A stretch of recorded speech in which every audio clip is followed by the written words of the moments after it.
మరో బ్రేకింగ్ చూస్తున్నాం. కల్తీ మద్యం కేసులో జోగి రమేష్, రాములను రిమాండ్ నిమిత్తం విజయవాడ సబ్ జైలుకు తరలించారు పోలీసులు. ఈ నేపథ్యంలో జోగి రమేష్ కుటుంబ సభ్యులపై మరో కేసు నమోదైంది.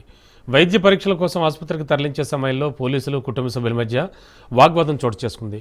ప్రభుత్వ ఆసుపత్రుల్లో విధులకు ఆటంకం కలిగించి అద్దాలు ధ్వంసం చేశారన్న అభియోగంతో కేసు నమోదైంది. జోగి రమేష్ భార్య శకుంతల, ఇద్దరు కుమారులపై పలు సెక్షన్ల కింద గుణదల పోలీసులు కేసు నమోదు చేశారు.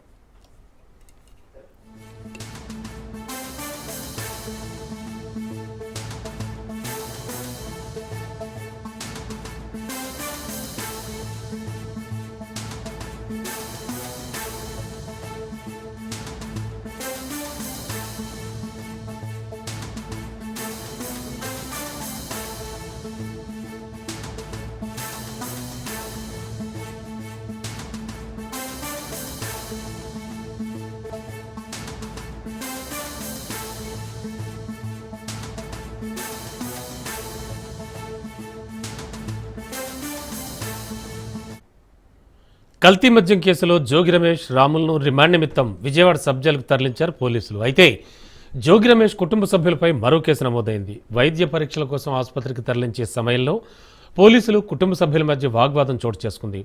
ప్రభుత్వ ఆసుపత్రిలో విధులకు ఆటంకం కలిగించి ఆసుపత్రిలో అద్దాలు ధ్వంసం చేశారన్న అభియోగంతో కేసు నమోదైంది. జోగి రమేష్ భార్య శకుంతల, ఇద్దరు కుమారులపై పలు సెక్షన్ల కింద గుణదల పోలీసులు కేసు నమోదు చేశారు.